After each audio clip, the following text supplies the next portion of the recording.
Okay, here we are inside of Sony Vegas, and what I'm going to do today is show you text, titles, animating those titles, making the intro to your film look really good, and obviously how to insert text as you go through a film to give a bit of commentary for the people that are going to be watching it. So, first things first, if you go to your Media Generator tab here, you can see that we've got all of these different things that we can use as media to drop down onto a timeline.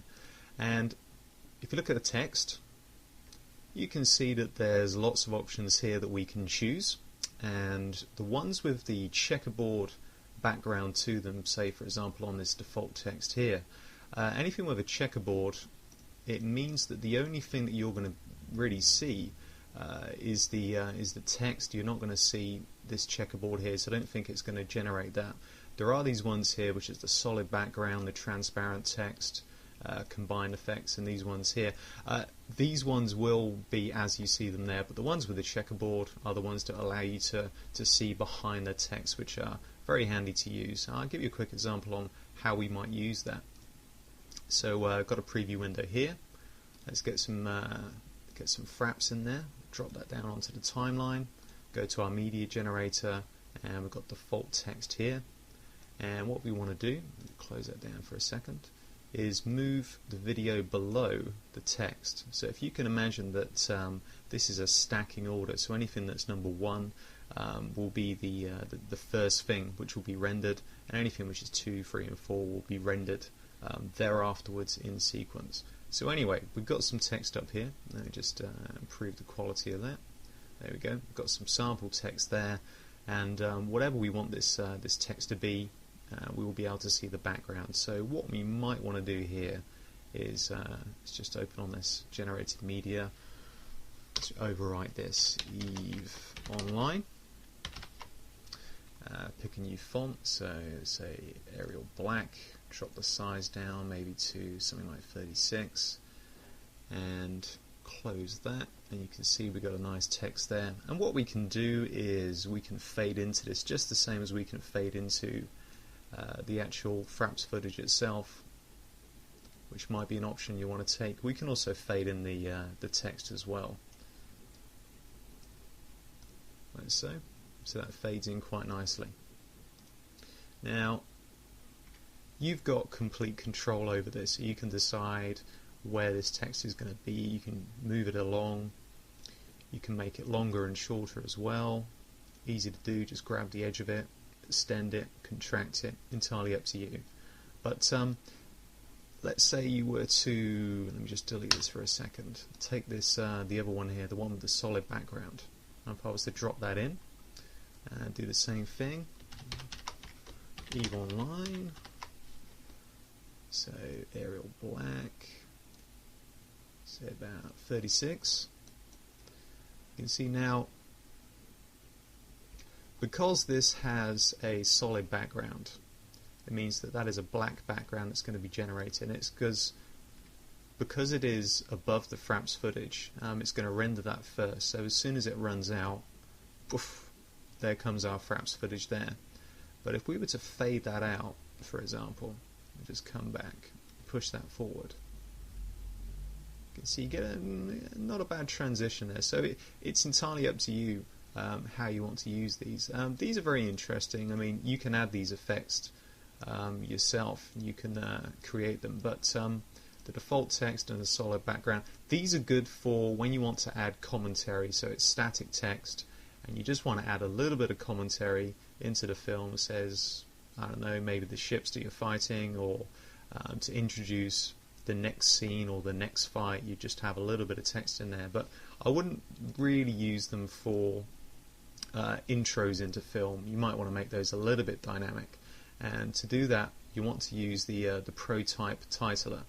Now the ProType titler, going from this text here to ProType titler, it's the difference between Tech 1 and Tech 2. It is really the next level, and it is, as I may have mentioned before, the new addition to Sony Vegas Professional 8, and I'm going to go over that now. So let me just delete this text from here. I'm just going to drag this down onto the timeline, and up pops the new Sony Protype titler window. You see it defaults to 10 seconds. You can change that in the preferences, of course, but should you just want to have a shorter piece to work with down here, that's up to you. Now, just to explain this window here, before I start clicking around and lose most of you, the way to look at this is over here we have our controls for our effects and the layout and so forth, and I'll go into these in a moment. And down here we have a timeline, very similar to the way we have a timeline down here and a preview window here and controls and so forth over here for when we're editing a film. This is effectively a miniature editing suite just for text. Okay, that's the way to look at it. So how do we get started with this? Well, first thing to do is just to double click over here and set up the text. So you highlight, and let's put Eve Online, and with the text highlighted, select a font, and I like this font here. Now it's a little bit too big. You see we've got these borders here. That's the border of the 1280 by 1024 screen. So we're going to want to lower the size of the font. So let's just bring that down just a little bit. So we've got a nice big title in the middle, and we can go into, well, all of these areas here. These are things to play with: slants, line margins, kerning and so forth. But should you play with any of these and you want to bring it back to how it was in default, all you need to do is just double click on a bar and that brings it back to the middle. And we've got styles here, so you can change the color, the stroke, the width of the stroke, background colors, strike through effects. I mean, these are all things just for you to decide how you want to set the text up. And once you're happy, there's some interesting options down here, by the way. For numbers, you can have a /0 for the number. I thought that was quite a cool style. And once you're happy with this, once you've got it set up the way you want it, all you have to do is, as it says here, click there, or click or press escape to exit. So I've done that now.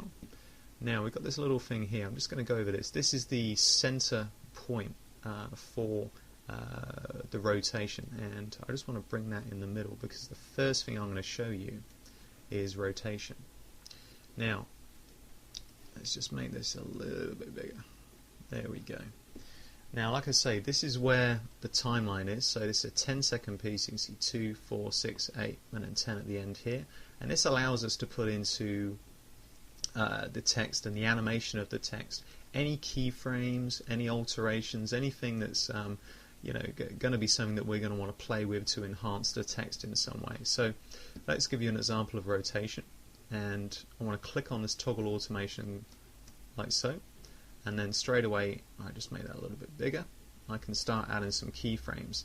There's two ways to add keyframes. I'll give you an example. It's set at the moment to 0 rotation, so if I was to move forward to say 4 seconds and I was to go plus 360, you can see that over 4-second period, and you can click on the play button here, 4-second period, that will rotate 360 degrees, and it does quite a good job of doing a smooth animation. So it's a very easy curve as opposed to a straight linear curve. Now that's added a keyframe here. Now what we can do is delete that keyframe, or I can go over here and double click and add a new keyframe. And that will alter that curve in some way, so you can play with the curve. So if I was to pull it over here, that would go very fast to about, I'm guessing that's about halfway between 0 and 360, and then it would just ease out for the rest of that keyframe. So let's just play that forward. See, very fast and then slow, like that. I could do that the other way by bringing this in down here, do a very slow and then very fast for the last few seconds there. So let's bring that in, see, very slow, and then picks up speed and then whoosh, spins around. So you've got a lot of options here. Well, effectively you've got infinite options for what you want to do with a very simple thing like rotation.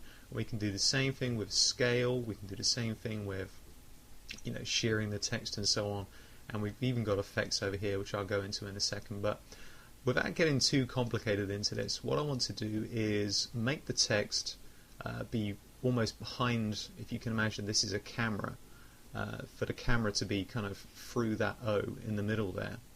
and for the text to kind of fly into the screen, and then I want the text to expand out, so I get that kind of movie intro, which I think is a quite nice effect you see a lot when you go and see movie trailers and so forth. So just get rid of that, bring in X and Y, and it adds options for keyframes down here.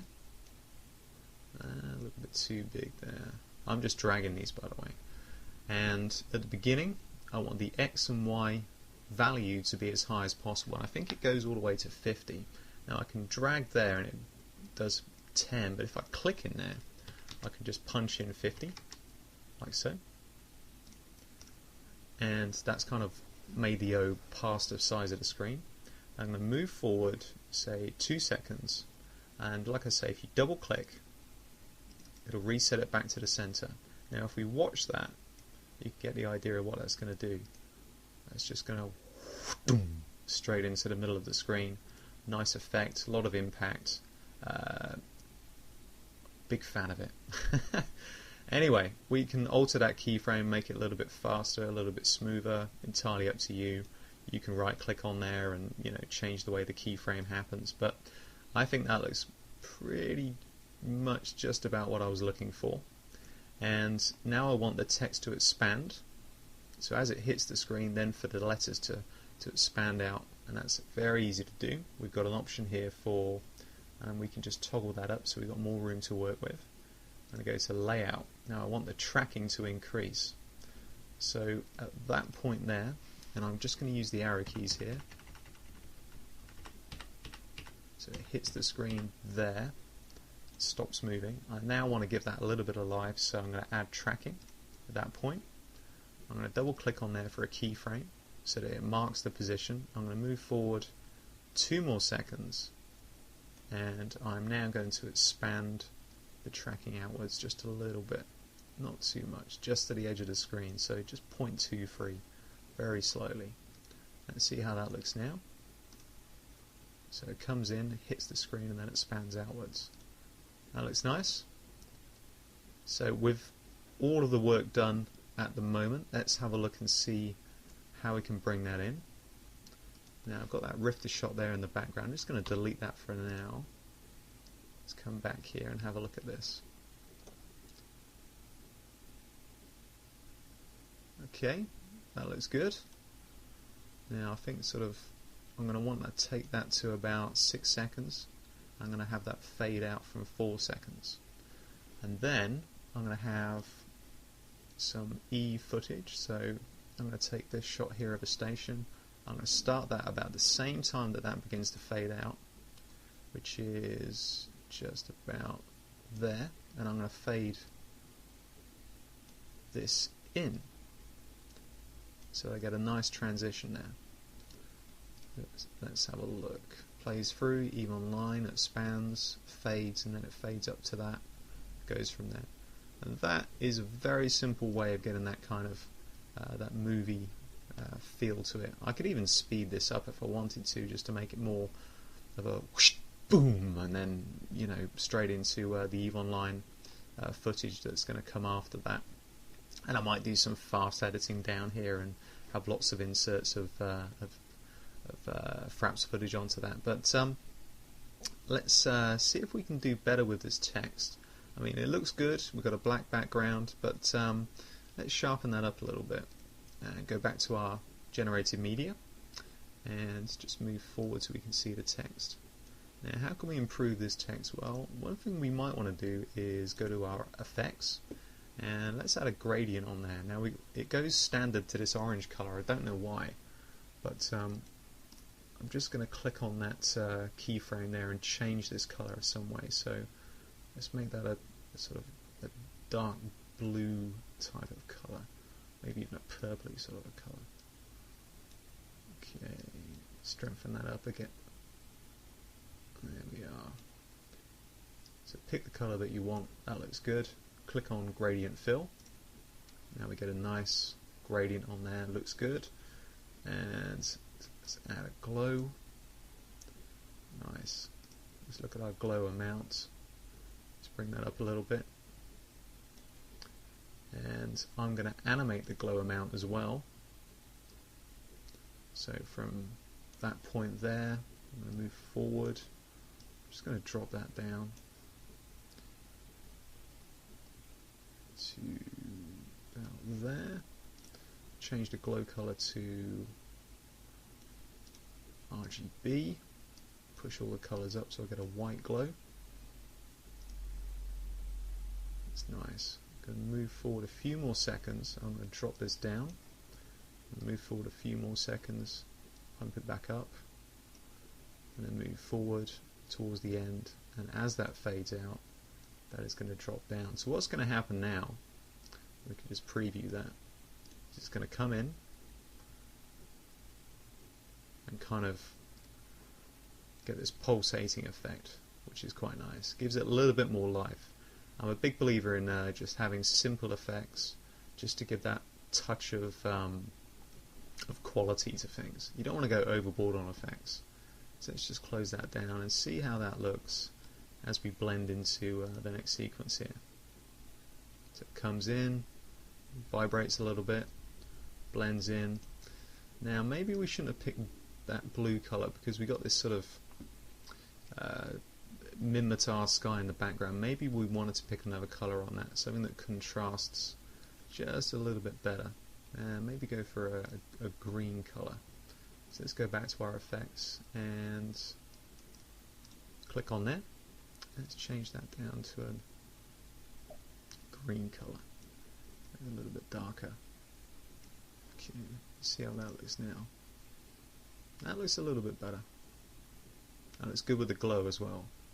Then we go contrasting. Yeah, that's nice. So that's just one way of using the ProType titler. But I could go on endlessly about the ProType titler. The thing to have a look at is these options here for effects, collections, and this will give you an idea as to the sort of thing that you can use for your EVE Online film. There's options here for flying in. Look at this, float and pop, dropping words. That's a nice one. Drop and split. Slide effects. And these are all just standard. These just sort of come into it.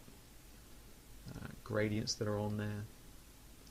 Got these curves. Curves are nice because you can just drag and drop these. Any of these you can just drag down here and use. But yeah, have fun. That's the ProType titler. But the other thing I wanted to show you was how to cover up chat channels. So let me just delete this for now, and let's bring in some media which has chat channels in it.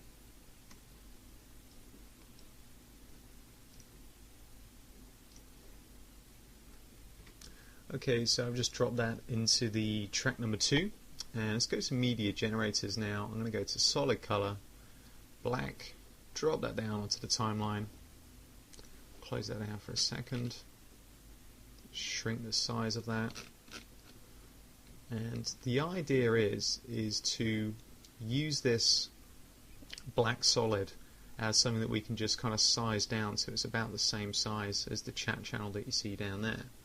So that's all we're looking to do really, and the way to do that is to go to track motion, click on that, and this is a track motion for track number 1, and all I'm going to do is just move this, and you can see what I'm doing over here. This is easy as hell. Drop that down there and just resize it, and there you go, chat channel covered. Easily done, and that will just stay there. And you can fade these out and fade these back in again, but you know, I could say fade it out from there, cut that off, because that's when it disappears, no problem at all. But there you are, that's cutting off chat channels, and that's just one of many ways of using the ProType titler. But like I say, the thing about the ProType titler, and the thing to remember, is it is its own editing suite in itself, and try and just play with that and see how it best works for you, and have a look at the effects and keyframe them, and blend them into sequences, but fortunately they all have an alpha background, and they won't obscure any text from there, so have fun. But there you are. Once you've got the basics of those played with, I'd say you are pretty much good to go. Okay, I just wanted to quickly add on to that tutorial and just show you what effect motion blur would have on that text. So I'm just going to drag this down onto the timeline again. Just going to close that, and this is the text that zooms in. So let's go bring this back just a little bit to when it's kind of zooming in. Now I've added motion blur down here, but let's just insert the motion blur amount and the super sampling as well. Let's just bring all of this up. So motion blur as well, let's bring that up. Tricky. And let's see what effect that's going to have. You can see that's blurring out there a little bit. Let's move forward just a few more frames just to see. I know it's going to take a little bit of time to render, but just to give you an idea as to kind of extra level of quality that you can add on to motion blur using the prototype titler and using glow effects and all that good stuff. And you can see there, I mean that's just one frame of animation there, but it's super blurred out, and the text is zooming into the screen, and that will really give it that that impression of motion onto the timeline there. So that's an option that you can add in, and it really just doubles up on the tutorial I did previously on motion blur and the effects of motion blur. But anyway, there you go. You can use motion blur not just for fraps footage, but you can use it for any text that has movement as well. So have fun with that. But once again, if you want to use that and have the settings in there, you are good to go.